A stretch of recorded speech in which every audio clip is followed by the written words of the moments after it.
Okay, so now we're going to talk about organisational structure and to some extent also the organisational culture. Okay, so what we're looking at is how your business is put together and also some of the attitudes and beliefs that are typical within there. So the first thing we'll look at is organisational structure, which is really about how is your organisation put together with regards to the people. Have you organised your business into a functional area? So when we start to look at the people, we start to put our people together by function. Is it our sales force? Is it our management team? Is it, whoever else that we have there, your cooks, your kitchen hands, whatever it happens to be along the organisation. Okay, so how are you starting to see yourself? Okay, so that's a functional mix. The other thing we can start to have is we can have a divisional mix. Okay, so instead of looking at individual roles, we might start to look at a division. So it can be based on a geographical area. So you might have your store in North Sydney. You might also have an eastern suburbs store. Okay, so that's when we're starting to look at a division, which is divided, as we say, around what product or service they offer. One could be your warehousing, one could be your general retail outlets, or you could have a north or an east, depending on what your geography is and how you put yourself out there. Alternatively, we can start to look at doing things via a matrix. So we start to place the human resources defined on the functions that they have and the products that they deal in.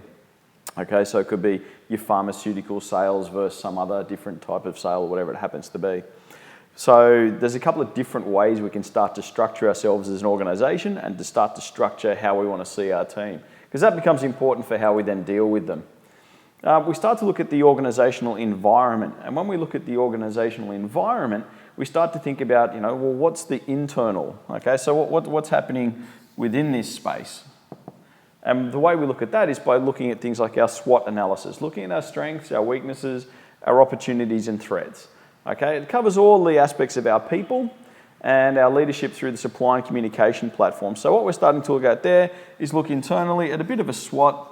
Who have we got? What have we got? What are they good at? What areas can we improve? So that's our opportunities for improvement. And what are the threats? So if we don't improve, what's likely to happen? When we look outside this box, we start to look at doing a steep analysis. And we'll cover steeps in some degree shortly, but what we're looking at there is we're looking at what are the social changes around us? What are the environmental challenges out there? What's technology changing? We start to look at all those different aspects. What's the political change or laws that we have to deal in? Okay, so that's trying to understand, the SWOT of what's happening within us, and also to look at the factors outside. Okay, because once we start to put those things together, we start to understand what our organisational culture is. And when we're talking about the organisational culture, we're starting to talk about the beliefs and values shared by the people who work in an organisation. Do we all believe in good quality customer service? Do we all have beliefs on, how we need to do business and why we're doing business and the things that motivate us as a group? We also start to think about how we want to deal with each other. Okay, so we start to look at, how we work with our other staff, how we work with our teammates, how we work for those that how we deal with those that work for us, our attitudes to our managers, it's the behavioural aspects. We also then start to look at, how we deal with people outside our organisation, so our stakeholders, our customers and our clients. Okay, what ethic do we have around providing customer service and how we deal with our customers? That becomes part of the organisational culture because, as I say, it's a belief system.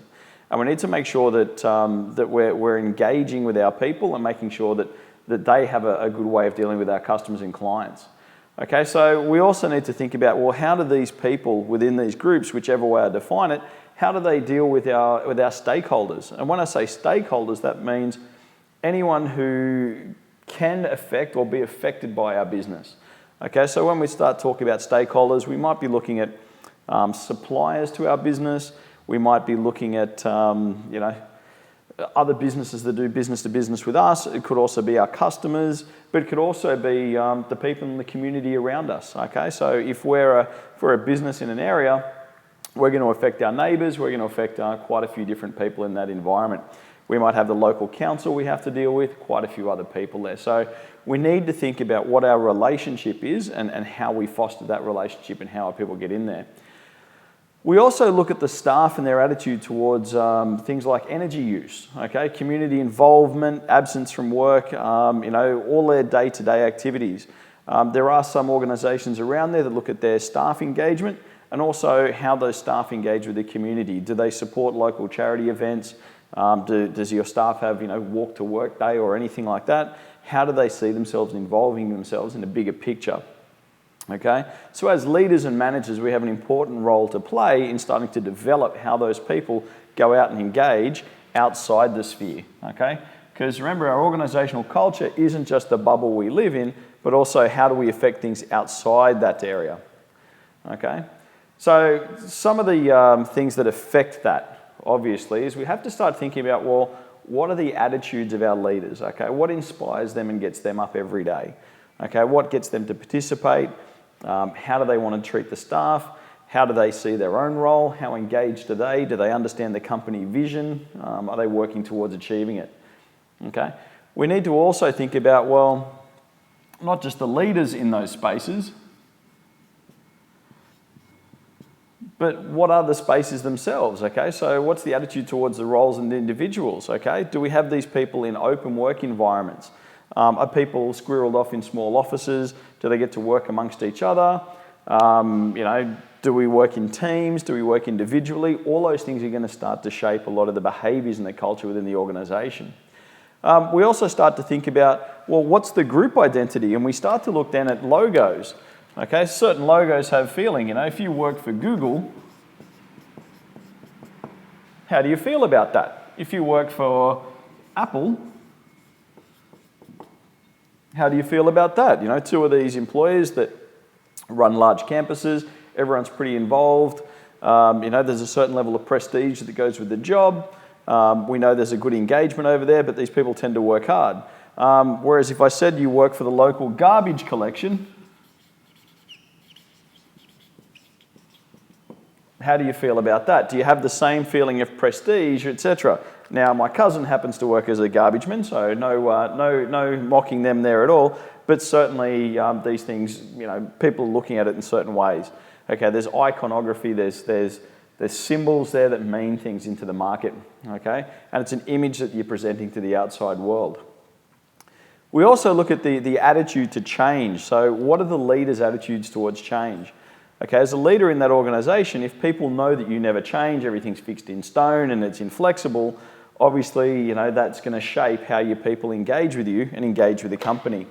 Okay, they're going to feel more inclined to participate in an organisation that they know is continually learning, growing and developing, as opposed to one that's always stuck on routine and never changes. So there's two real roles in this. When we start to look at it, we start to look at managers, but we also have the word leaders, and we start to wonder, well, why is there two different words? Well, it's because they actually have two different functions. The management is about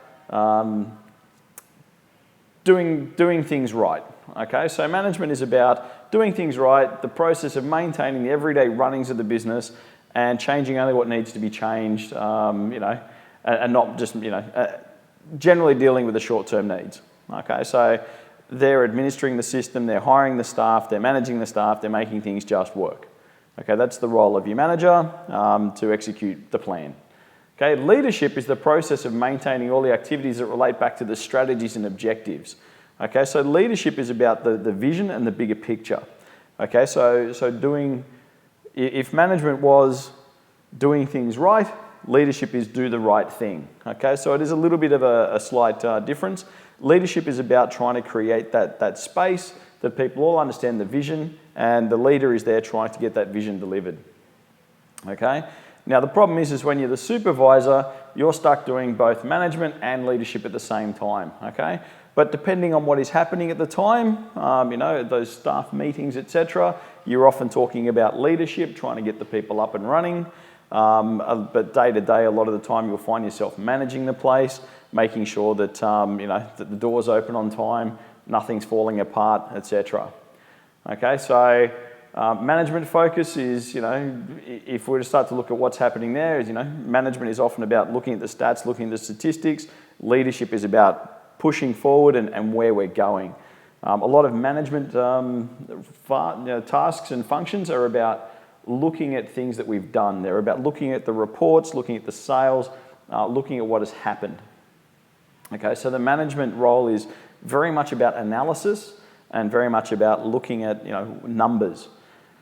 The leader is out there at the same time. They've taken that information, but they're out there now saying, well, where do our next lot of customers come from? What are the next products we have to develop? Like Google and Apple are out there all the time continually developing things. That's what they're trying to do, is become a leader in the market by developing their leadership traits.